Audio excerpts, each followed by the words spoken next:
नमस्कार, India voice पर स्वागत है आपका। मैं हूं आपके साथ प्रियंका मिश्रा। बुलेटिन की करेंगे शुरुआत। आज थम जाएगा 5वें चरण के लिए चुनाव प्रचार प्रसार। 5वें चरण में देश के 8 राज्यों में मतदान। 8 राज्यों की 49 सीटों पर डाले जाएंगे वोट। उत्तर प्रदेश की 14 तो महाराष्ट्र की 13 सीटों पर होनी है वोटिंग। वहीं पश्चिम बंगाल की 7, बिहार की 5 सीटों पर पड़ेगा मतदान। उड़ीसा की 5, झारखंड की 3 और जम्मू कश्मीर की लद्दाख में वोटिंग तय। जम्मू कश्मीर लद्दाख में एक सीट पर होना है मतदान। तो 8 राज्यों की 49 सीटों पर होना है मतदान। 5वें चरण में 8 राज्यों की 49 सीटों पर उत्तर प्रदेश की 14, महाराष्ट्र की 13, पश्चिम बंगाल की 7, बिहार की 5 सीटों पर मतदान। इसके अलावा उड़ीसा की 5, झारखंड की 3 और जम्मू कश्मीर और लद्दाख की एक सीट पर वोटिंग होनी है।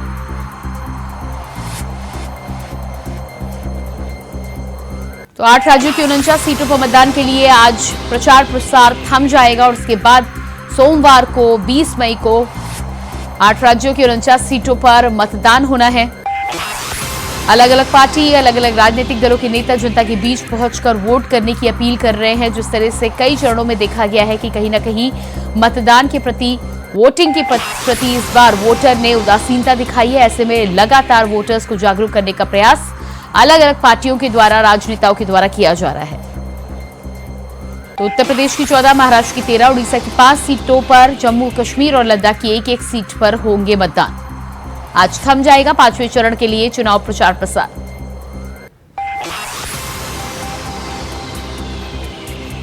प्रचार प्रसार थमने से पहले आज दिल्ली और हरियाणा के आसपास सियासी मेगा शो माना जा रहा है। प्रधानमंत्री नरेंद्र मोदी जहां मेगा रैली को संबोधित करेंगे, वहीं राहुल गांधी और अरविंद केजरीवाल भी आज गठबंधन के पक्ष में जनता के बीच पहुंचकर वोट देने की अपील करते हुए नजर आएंगे।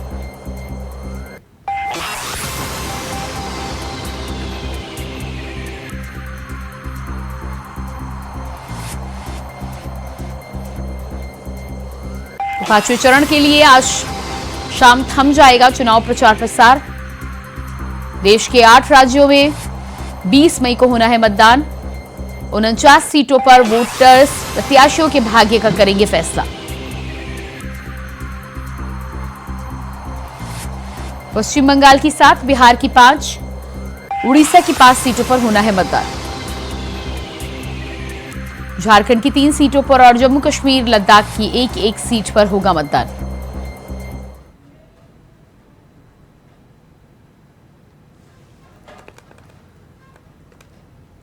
तो खबरों का सिलसिला जारी रहेगा, लेकिन फिलहाल रुकते हैं एक छोटे से ब्रेक के लिए। फौरन वापस लौटते हैं। ब्रेक के बाद एक बार फिर से बात करेंगे खबरों को लेकर। आज थम जाएगा 5वें चरण के लिए चुनाव प्रचार प्रसार। 5वें चरण में देश के 8 राज्यों में मतदान। 8 राज्यों की 49 सीटों पर डाले जाएंगे वोट। वहीं उत्तर प्रदेश की 14, महाराष्ट्र की 13 सीटों पर होना है मतदान। पश्चिम बंगाल की 7, बिहार की 5 सीटों पर मतदान।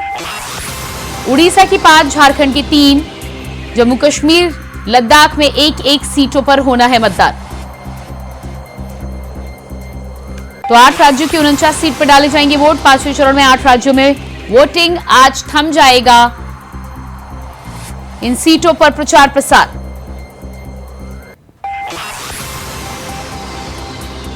चुनाव प्रचार थमने से पहले दिल्ली में सियासी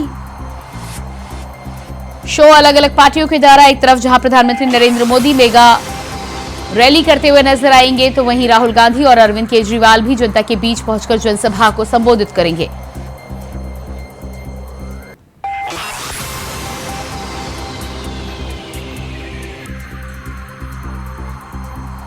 और इसी खबर पर हमारे साथ लखनऊ से संवाददाता मोहम्मद आसिफ लाइव जुड़ चुके हैं। जी मोहम्मद आसिफ, जिस तरह से 8 राज्यों की 49 सीटों के लिए आज प्रचार प्रसार थम जाएगा, इससे पहले अलग अलग जगहों पर अलग अलग दल के नेताओं के द्वारा प्रचार प्रसार की प्रक्रिया, कहीं रोड शो तो कहीं रैली और जनसभा को संबोधित करना तय है। जी बिल्कुल प्रियंका, 49 सीटों पर भारत में चुनाव होने हैं 5वें चरण के मतदान में। अगर यूपी की बात करें तो यूपी में 14 सीटें हैं जो 20 तारीख को मतदान होंगे और इस मतदान को लेकर काफी खास तैयारियां भी अलग अलग पार्टियों द्वारा की गई है।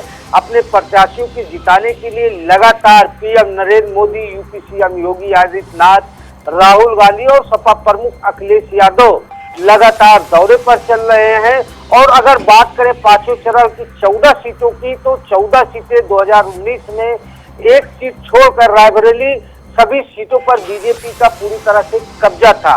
लेकिन इस बार जो समीकरण है काफी बदले बदले नजर आ रहे हैं। और बात करें इस चरण की, पांचवें चरण की, तो इसमें कई दिग्गजों की साख भी पूरी तरह से दांव पर लगी है। अगर राजधानी लखनऊ की बात करें तो यहाँ पर राजनाथ सिंह चुनावी ताल ठोक रहे हैं, जिनके सामने सपा प्रत्याशी रविदास मेहरोत्रा चुनाव मैदान में है। वहीं मोहनलालगंज सीट की बात करें तो कौशल किशोर जो मंत्री हैं, उनके सामने बसपा में कैबिनेट मंत्री रहे आर.के. चौधरी चुनावी ताल ठोक रहे हैं। वहीं दूसरी तरफ रायबरेली की बात करें तो रायबरेली में राहुल गांधी चुनावी ताल ठोक रहे हैं और उनके सामने बीजेपी से दिनेश प्रताप सिंह मैदान में उतरे हैं।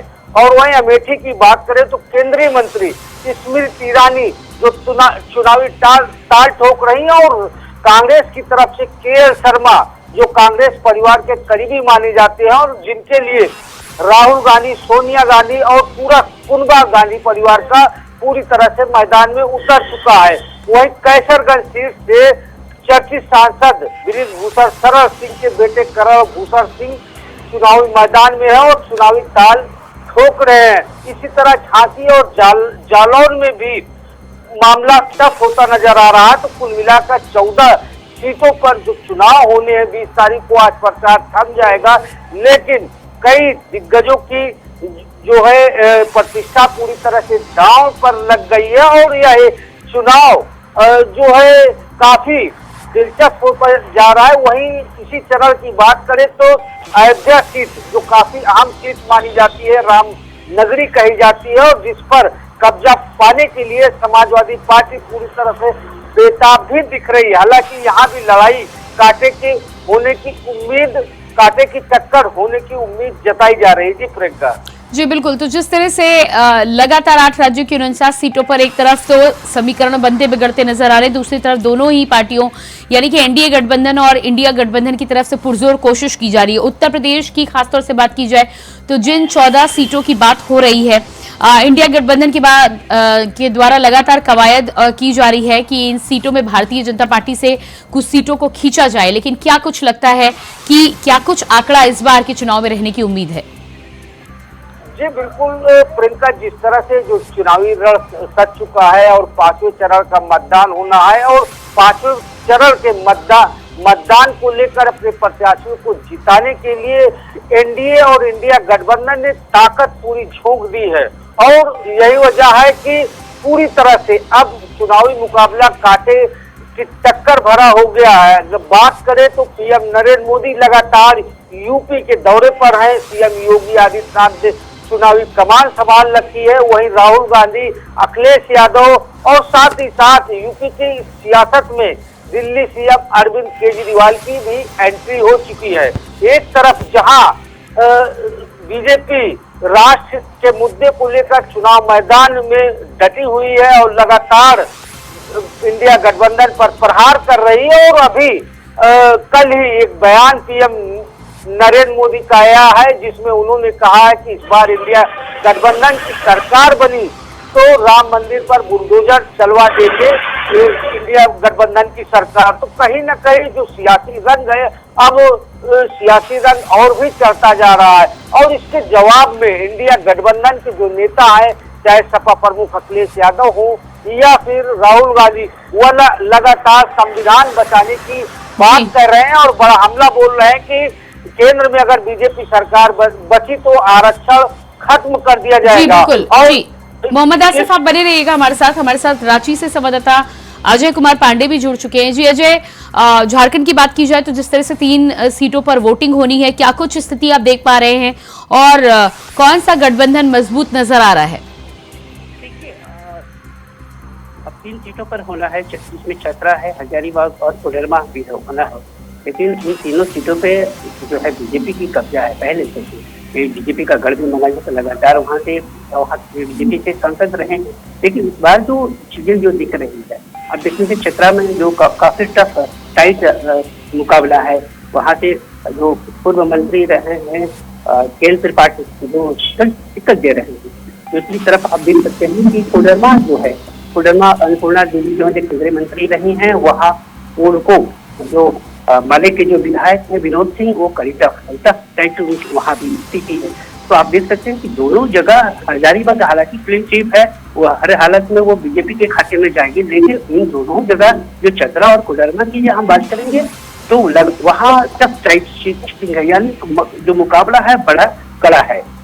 जी बिल्कुल। तो इन 3 सीटों पर आज प्रचार प्रसार थम जाएगा और उसके बाद 20 मई को वोटिंग होनी है। इन सीटों के अलावा जिन सीटों पर अभी भी प्रचार प्रसार जारी है, उन सीटों पर क्या स्थिति आप देख पा रहे हैं? क्योंकि भारतीय जनता पार्टी को पिछली बार जिस तरह से 12 सीटें मिली थी, इस बार भी कोशिश भारतीय जनता पार्टी की क्लीन स्वीप करने की है, लेकिन धरातल पर अगर स्थिति देखी जाए तो क्या स्थिति नजर आ रही है? देखिए, इसके अलावा जो रांची की अगर हम बात करेंगे, क्योंकि 25 तारीख को रांची में भी होना है, जमशेदपुर में होना है, कि इन तमाम जगहों और धनबाद जैसे जगहों में होंगे, तो इन तमाम जगहों पे जो चीजें हैं, यानी रांची की अगर हम बात करें तो बहुत कड़ा मुकाबला नहीं है यहाँ, चूंकि लगातार यहाँ प्रधानमंत्री से लेकर के अमित शाह तक यहाँ रैली कर चुके हैं। तो ऐसे ही लगता है कि जो बीजेपी रांची का वो मुझे लगता है कि वो बाहरी बहुमत से वहाँ चीजें निकल सकती है। लेकिन दूसरी तरफ अगर हम जमशेदपुर की बात करें तो वहाँ जेएमएम भी कमजोर अपना प्रत्याशी को उतारा है। वैसे में आप देखना पड़ेगा कि समीप माहिती अब वो जो है जो राजनीति से जुड़ेंगे, यानी 15 साल से अधिक वहाँ के विद्युत भरत महतो जो है सांसद हैं, वह उनको कड़ी शिक्षा दे पाएंगे या नहीं दे पाएंगे, देखने वाली बात होगी। लेकिन धनबाद की जो बात हम बता रहे थे वहाँ भी टफ टाइट है, चूंकि कोयलांचल की धरती की सियासत ढुल्लू महतो उनके हिसाब से नहीं कर पा रहे हैं, जहाँ क्योंकि जो कोयलांचल के मजदूरों का संगठन का क्षेत्र रहा है, तो वैसे में जो कांग्रेस वहाँ मजबूत दिखाई पड़ रही है। जी बिल्कुल। तो जिस तरह से लगातार कोशिश और कवायद की जा रही है, आप क्योंकि प्रचार प्रसार आज थम जाएगा और उसके बाद मतदाता डोर टू डोर प्रचार प्रसार करते हुए भी नजर आएंगे, प्रत्याशी जनता के बीच पहुंचते नजर आएंगे, क्या कुछ हलचल आप देख पा रहे हैं इस चुनाव से पहले? देखिए, चूंकि आज देर शाम को 3 जगहों से लोकसभा चतरा और हजारीबाग कोडरमा में थम जाएगा, लेकिन अब देखना पड़ेगा कि अब जो चीजें नई तस्वीरें सामने कुछ दिनों से जो चीजें आई है, कैश कांड को लेकर के कांग्रेस के मंत्री जेल जा चुके हैं और उनसे पूछताछ भी चल रही है। तो ऐसे में देखकर कांग्रेस जो अब हजारीबाग जो सीट है, क्योंकि वहाँ बीजेपी से छोड़ करके और जेपी पटेल कांग्रेस में आकर के वो लोकसभा चुनाव में खड़े हैं, अपनी भाग आजमा रहे हैं। तो अब ये देखना पड़ेगा कि कांग्रेस के खाते में एक सीट जो भी है तो वो कितना मजबूत स्टिकर दे पाते हैं, ये देखने वाली बात होगी। लेकिन दूसरी तरफ चतरा की अगर हम बात करें, क्योंकि पूर्व मंत्री जो है केएल त्रिपाठी, चूंकि उनकी मजबूत जनाधार। जी बिल्कुल। अजय, इस तमाम जानकारी के लिए बहुत बहुत शुक्रिया आपका। मोहम्मद आसिफ हमारे साथ जुड़े थे, आपका भी बहुत बहुत शुक्रिया।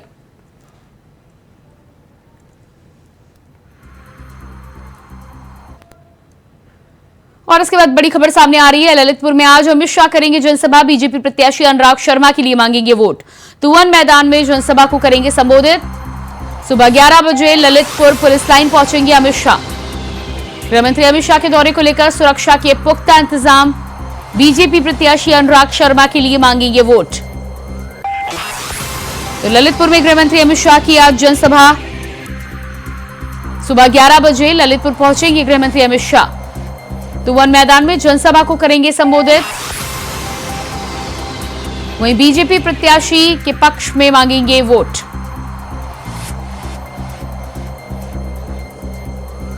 तो ललितपुर से इस वक्त की अहम जानकारी, गृहमंत्री अमित शाह की जनसभा के लिए तैयारियां जोरों पर। अमित शाह के दौरे को लेकर सुरक्षा के पुख्ता इंतजाम, बीजेपी प्रत्याशी के लिए मांगेंगे वोट। सुबह 11 बजे ललितपुर पुलिस लाइन पहुंचेंगे गृहमंत्री अमित शाह।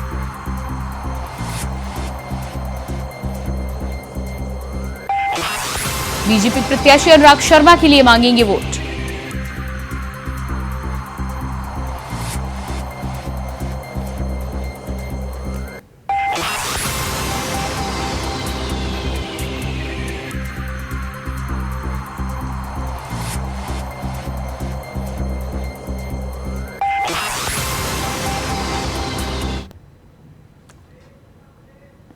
और इसी खबर पर ललितपुर से हमारे साथ रितेश गुप्ता लाइव जुड़ चुके हैं।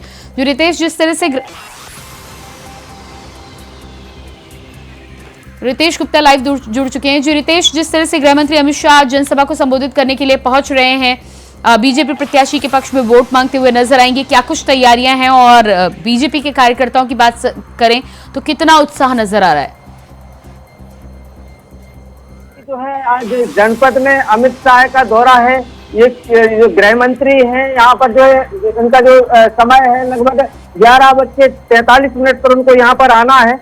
आने के बाद जो है यहाँ पर एक जनसभा का जो है संबोधित करेंगे और यहाँ पे भारतीय जनता पार्टी के जो प्रत्याशी हैं अनुराग शर्मा, उनके पक्ष में वोट करने की अपील करेंगे। इसके बाद मैं आपको बता दूं कि यहाँ पर जो है उनकी जो है सुरक्षा व्यवस्था है चाक चौबंद कर दी गई है। यहाँ पे चप्पे चप्पे पर जो है नजर रखी जा रही है। कई जो है पुलिस बल की जो है टीम यहाँ पर लगाई गई है। और इसके अलावा मैं आपको बता दूं कि जो है यहाँ पर जो है कई वैसे बैरिकेडिंग लगाए गए हैं जहाँ पर जो है लोगों के लिए जो है जगह रूट को डाइवर्ट किया गया है। जी बिल्कुल। तो जिस तरह से गृह मंत्री अमित शाह ललितपुर पहुंच रहे हैं, भारतीय जनता पार्टी के कार्यकर्ताओं की बात करें तो कितना जोश, कितना उत्साह नजर आ रहा है?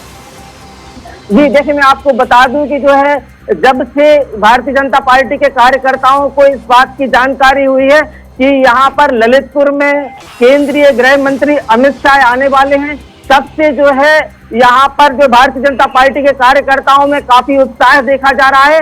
क्योंकि ललितपुर जनपद में अभी तक इतना बड़ा कोई नेता नहीं आया है, मतलब इतना बड़ा ना तो कोई मंत्री आया है कि जो यहाँ पर भारतीय जनता पार्टी के प्रत्याशी अनुराग शर्मा के लिए वोट की अपील करे।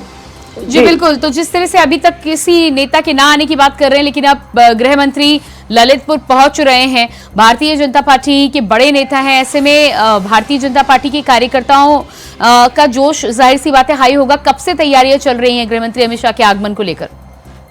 मैं आपको बता दूं कि जब जो है जिला प्रशासन को या भारतीय जनता पार्टी के जो नेताओं को, स्थानीय नेताओं को, कार्यकर्ताओं को जब से उनकी जो है जानकारी मिली है कि यहाँ पर ललितपुर में जो है केंद्रीय गृह मंत्री अमित शाह का जो है दौरा है और यहाँ पर आएंगे और वो जो है जनसभा को जो है संबोधित करेंगे, उसके बाद से ही जो है यहाँ पर जो कार्यकर्ता हैं, स्थानीय नेता हैं, उनको जो है जोश आ गया है। और इसके अलावा मैं एक बात और कहना चाहूंगा कि यहाँ पर ललितपुर जनपद और इसके अलावा जो है झांसी ललितपुर संसदीय जो सीट है, वहां पर जो है इंडिया गठबंधन के जो प्रत्याशी है प्रदीप जैन आदित्य, उनकी जो है जनसभा अभी कुछ दिन पहले ललित झांसी में हुई थी, जिसमें जो है अखिलेश यादव और उनके साथ में जो है राहुल गांधी ने शिरकत करते हुए उनके लिए जो है वोट की अपील की थी। उसके बाद जो है ये ललितपुर में गृह मंत्री जी का जो है यहाँ पर जो दौरा है, उसको लेकर जो है जो भारतीय जनता पार्टी के कार्यकर्ता हैं और जो स्थानीय नेता है, उनमें जो है अलग से जो है जी बिल्कुल रितेश, इस तमाम जानकारी के लिए आपका बहुत बहुत शुक्रिया।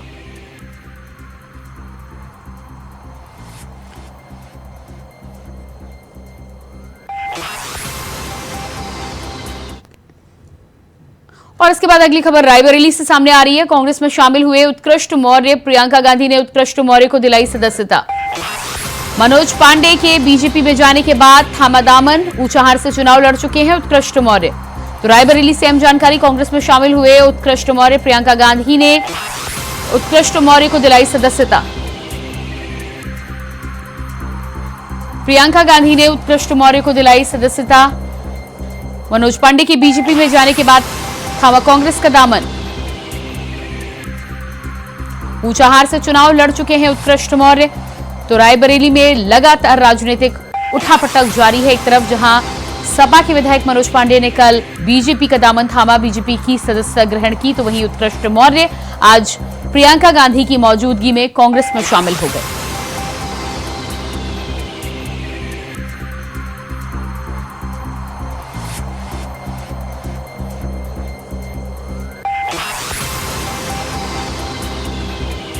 मनोज पांडे के बीजेपी में जाने के बाद उत्कृष्ट मौर्य ने थामा कांग्रेस का दामन।